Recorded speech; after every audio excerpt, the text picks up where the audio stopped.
course, you have failed in your mission.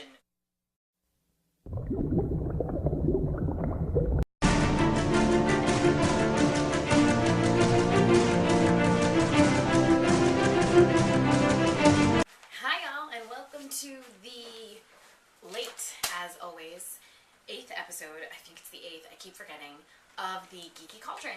Today we will be discussing the Crimson Horror, and I'm wearing a British flag and some red pants in honor of the episode. This episode was set in Yorkshire in 1893, and I think we can all say that this was one of the better episodes in terms of a fully fleshed out story that didn't seem rushed, with characters that we cared about, that was set in a different time, that just seemed right. The pacing was right, the villain was right, everything was perfect. It may not have fed into the bigger picture of the series. We didn't really learn much about Clara, but we still got to enjoy a fantastic episode that was a Friends of the Doctors episode, as we all know. It starts with a man and a woman, and they're kissing goodbye to each other, and he said, you know, if I don't come back in a little while, you know, call the police. And he walks through this door that has this red scariness in the background, and as soon as he walks through the door, Lady Olenna Tyrell, or really Mrs. Gillyflower, but the same lady who plays Lady Olenna, comes down that hallway and tells the woman, we're sorry about your late husband. And she's like, he just went through that door. He's not dead. And then you hear him screaming, so you know he's dead. Kind of scary, right? His brother, the brother of the guy who died, goes to the Paternoster gang for help. And the Paternoster gang is Madame Vastra, Strax, and Jenny. And he explains to them everything that happens. He wants to try to look into the eye to see if the last image that the person saw before they died, the optogram, is retained on the retina. And of course Madame Vastra says, that's just an urban legend, so I don't think it's going to work, but whatever, we'll go. So they go to the morgue, and they pull back this guy's, you know, sheet that's over his dead body, and he is bright red, like very, very red, like the color of my pants, red. And he looks terrified, and so, hence the Crimson Horror. And they look into his eye, and lo and behold, there is a picture that is retained on his retina, and it's of the doctor. Kind of like, ugh. So we're a little bit confused, and what's great about this is now we get a little bit of time without the doctor, and while we all love him, we think he's amazing, it is nice to see these sidekicks once in a while. It is nice to have an episode where we're trying to figure out what's going on and he's not necessarily involved right away. It's an interesting take on it, and it's refreshing, you know, because we see so much of him that it's nice to see other people, especially when it's Madame Vastra, Strax, and Jenny, because they're like the Three Musketeers. They're absolutely ridiculous. So they decide that this place where this man and this woman were in the hallway of is called Sweetville. And it's basically a mill that this woman, Mrs. Gillyflower, has turned into a safe haven for the coming apocalypse. And there's recruitment ceremonies for it, and they pick the most beautiful and the brightest people to come and join Sweetville, where they will be preserved during the impending apocalypse. Yeah, it's very reminiscent of certain things that have happened in history. So they decide, since obviously Jenny is the only one who's human, that she's going to have to go to Sweetville and try and infiltrate. The brother of the guy who died, I think he's down, we have clocked him at fainting once already. He faints a lot this episode, and the first time he faints is when Madame Vastra pulls her veil off. Not that her veil was really hiding the fact that she was a lizard woman that well, but okay. Jenny is now sitting in the church in Sweetville. She's traveled north. She's listening to Mrs. Gillyflower talk on and on about what's so great about Sweetville, and Mrs. Gillyflower turns a little fancy, you know, she's using theatrics to get these people interested, and she said, proof that there is terrible things in the world. This is my daughter who was once beautiful, and she was blinded by my husband, my late husband, in a drunken rage, and this is why you have to come to Sweetville. So they start the process of going to Sweetville. And so, you know, the process begins.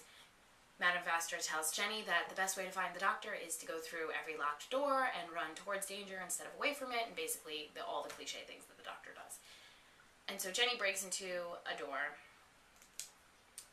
You find out fairly quickly that the blind daughter, Ada, has a secret, and she is feeding a monster that is locked up in a room. Some something's going on. There's something locked in there.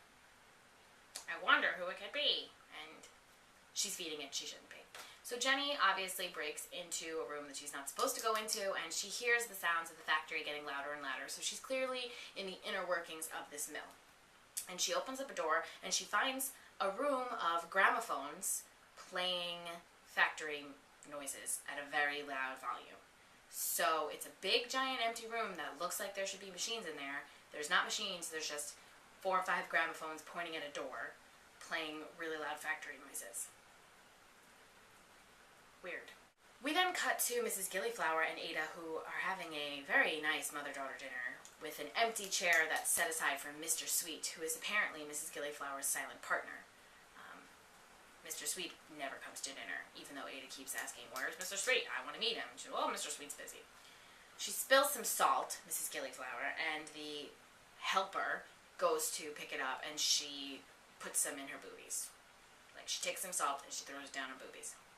Then she's just like, "Oh, we'll keep eating because my blind daughter didn't see me just drizzle salt in my cleavage, so we're fine." Jenny gets to the door that has the monster in it, and when she gets there, she has a conversation with it through the door, even though it's only making noises like, "Oh, oh." And she says savvy, which is my favorite word ever, so I had to mention it. Made me think of Pirates of the Caribbean.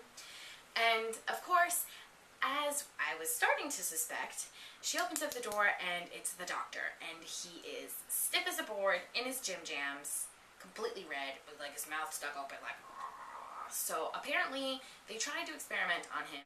They didn't really know what was going on.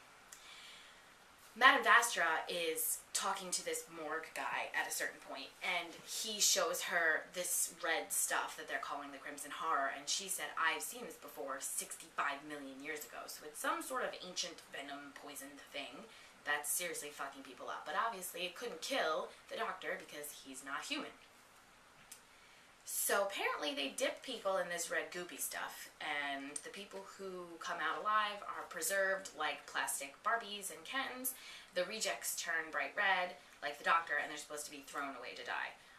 He didn't die, though. And so Ada decided to lock him in a cell and give him munchies.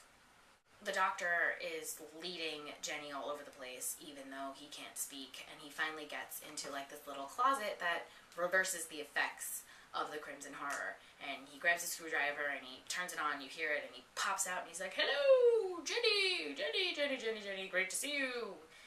Leans her down, kisses her, she slaps him in the face, just so doctor, just sexually assaulting everyone that he meets, and she asks him what happened. So he says, "I'm going to make this as brief as humanly possible," and the coolest part of the episode comes after, where they kind of do a flashback, which they don't do very often, with scratchy audio and very fuzzy video, so it makes it seem very Victorian. And you find out that the doctor and Clara were supposed to go to London 1893, but they ended up in Yorkshire. So that's why Clara is dressed as a Victorian Clara. She is not Victorian Clara, she is just wearing Victorian Clara clothes.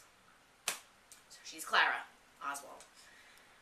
And they accidentally end up in Yorkshire, and then they hear someone die, and the man in the beginning brings them to Sweetville and shows them what happens and tells them there's something going on in there. So they decide that they're going to pretty much do exactly what Jenny did. They're going to get recruited. And because they were such amazing specimens, they decided to preserve them almost immediately. So they get a brief tour of Sweetville, and they make some jokes, and they speak these amazing northern British accents, which are fantastic. You see Clara waiting in line to get dipped in the acidy stuff, and you find out that that's pretty much where they left off. The doctor did find out that it was a poison. He realized what it was, and he said that, the idea of an optogram is an urban legend unless the chemical composition of the body is completely destroyed. If it's really messed up upon death, then that optogram thing will work, which was why you saw his face on the man who died in the beginning of the episode's eyes. Because after he got dipped and he was a reject, apparently he ran around screaming bloody murder for a little while he was bright red. He busted into the room that the doctor was in, and the doctor was like, "Oh my god," and then he keeled over and died. So the picture of the doctor reaching out to him, like, what's going on, was preserved on his eye. So that's how that happened. So the doctor, now that he's okay, is desperate to find Clara. And Jenny is a little bit confused, because the last time Jenny saw Clara, she died, because that was in the snowman, and Clara fell from he's very confused. And she keeps going, what are you talking about? Clara's dead. And he's like, it's complicated. I can't really talk about it. She's not dead. It's complicated. We need to find her. So he's busting all over the place, and he actually breaks into a room, and he finds that Clara has been preserved and is underneath a glass dome, like sitting all creepy with this really weird smile on her face, and she looks like a wax doll, and I really didn't like it. And he breaks open the dome with a chair and puts her in this closet that fixes her thing. Some people were calling this episode Attack of the Supermodels, and that's because they were these preserved Barbies and Kens walking around doing Mrs. Gillyflower's dirty work. And so a bunch of them come down the hallway when the Clara's effects are being reversed in the closet thing, and what does Jenny do but strip out of Victorian garb into a badass catsuit and start fighting them? Here's one problem I had. She clearly could have handled that entire room, but she only hits like 2 or 3 people, and Strax and Madame Vastra come busting in. I really would have liked to have seen Jenny fight a couple more people. So after Jenny punches a few of them, and Madame Vastra and Strax come to save them, Clara falls out of the little closet, and she's back to herself, and she's very confused. She doesn't know what's going on. Their interaction is very adorable, and you're starting to think that they've got to be dating, just by the way they're touching each other. I'm just saying. And she seems very confused because they may have seen her before, but she's never seen Jenny or Madame Vastra or Strax, ever. Madame Vastra tells the doctor that this is a parasite known as the repulsive red leech. And he's like, the Crimson Horror is a much better name. What do we do? What's the plan? What's Mrs. Gillyflower's plan? And Clara's going, oh, me, pick me, pick me. And the doctor's going, what could it be? What could it be? I have no idea. I don't know. Crap, this sucks. And Clara's sitting there going, I know. The chimney doesn't blow smoke. It's got to be for something else. Oh, we find out that Mrs. Gillyflower's plan is to shoot a rocket into the atmosphere filled with crimson horror and watch it explode and rain down acid venom all over people and pretty much kill all of them. And this is all Mr. Sweet's idea, which is really a strange name. We have a moment where Mrs. Gillyflower finds out that Ada has been hiding this monster, and now he has escaped because she goes back to the chains. She goes back to the room to go feed him, and the chains are empty, and Ada starts crying. And you really see that Mrs. Gillyflower is a total twat to Ada all of the time. She's like her lackey, and she makes her wait on her, and this is your blind daughter. Shouldn't you be waiting on her? Why is she waiting on you? And she tells her, there's no place for you here anyway. Sweetville and the Eden that will come after the apocalypse is only for perfect people, and you can't go, so... And of course, Ada's like, Mama, no, Mama, I'm gonna just listen to you because I have battered child syndrome, and I'm gonna listen anyway, even though you're terrible to me. Mrs. Gillyflower sits down at an organ, and you think there's gonna be some Davy Jones evil organ playing, but she pulls a couple buttons and levers, and it spins around to basically a fancy launch for this rocket. And the doctor and Clara bust into the room and explain to her, well, listen, like, bitch, this isn't gonna work. And they already tried to have Ada tell them who Mr. Sweet was, and she said, I can't betray my mom. So he said, all right, Ada, come with me. I want you to hear something. He has a very sweet moment with her that's really touching because she, had him and really only him, and he was like, you're amazing, you're perfect, and your mother's a dick, basically. He busts into the room, and Mrs. Gillyflower is like, you do seem to keep turning up like a bad penny, and he's like, I'm the doctor, you're nuts, and I'm going to stop you. Pretty much how every episode is. He's like, who is Mr. Sweet? What's going on? And she's like, Mr. Sweet is always with us. And it's a parasite attached to her biddies that is like sucking on her chest. That is disgusting and gross, and that's why she was sprinkling salt in her boobies, because there's a leech down there. Like, oh, well, I found him by the river, and he was feeding himself from pollution, and I decided to save him, and now we're gonna rule the world together. And the doctor's like, you realize the poison that you have could destroy the world in the wrong hands, and Mrs. Gillyflower goes, what are these? The wrong hands? Whoa, I'm crazy. The apocalypse will end, and my Adam and Eves will come walking out into the sunlight, and it'll be absolutely amazing, and I'm so brilliant. So the doctor has to stall her a little bit longer, because Madame Vastra and Jenny are trying to get this vial, this big giant jug of the Crimson Horror out from underneath the rocket, so it's not going to explode in the air and rain down acidy venom shit all over people. So he asks her about Ada, and he said, you may be a terrible person, but let me just show everyone how much more of a terrible person you actually are, because you're even worse, because I can tell by the scarring on Ada's face that you experimented on her. At which point Ada comes busting in and beats her mother with a cane. pretty hilarious watching her cane her mother. As she's caning her mother, Clara takes the opportunity to bust the launch code pad thingy with a chair. The doctor went to go take out a screwdriver. He's like, well, I've got a sonic screwdriver. And she's like, I've got a chair. Poof, and busted with a chair. Very cool. Gotta love Clara for being a badass. And it's funny when we don't always see him using the sonic to fix things. You know, chairs will work too. Of course, Mrs. Gillyflower takes the opportunity, once her daughter is done caning her, to put a gun to her head and drag her all the way to the backup launch panel, which she had installed just in case somebody decided to thwart her.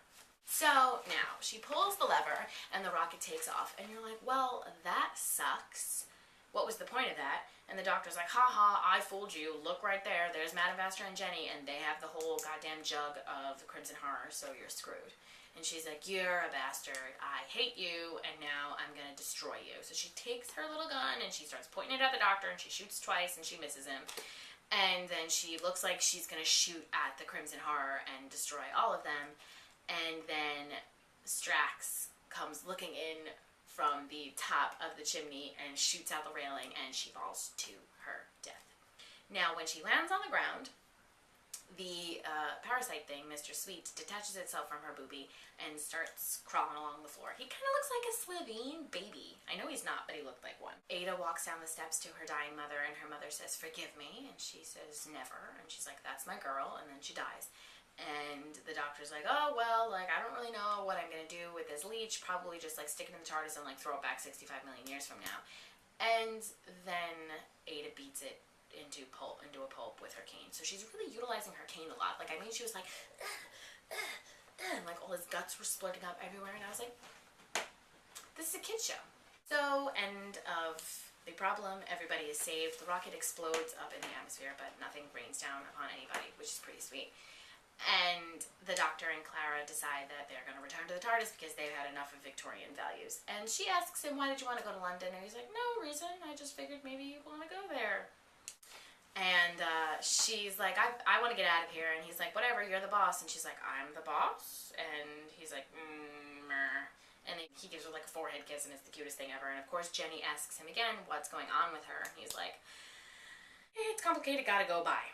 Well, the doctor drops her back off at the house of the kids that she babysits, and she kind of wanders in going, I'm the boss. Like, yeah, look at me. I'm the boss. Oh, shit, there's a laptop open with pictures of me in the Cold War episode and also back in the 70s or whatever the pictures were. So she sees all these pictures of her from back in the day, and the two kids she babysits comes up behind her, and they're like, yeah, you're time traveling. Like, we want in. She's like, I don't know what you're talking about. What do you mean? And they're like clicking through all the pictures, and then they click through the one of Victorian Clara, and they're like, really? You were in a Cold War submarine, and you were in Victorian London? And she's like, I wasn't in Victorian London. I was in Victorian Yorkshire. And the kids are like, owned, but then Clara's like, what? And then the episode ends. One thing I have to mention is the doctor makes a reference to Tegan, who was the 5th Doctor's companion, calls her a gooby Australian.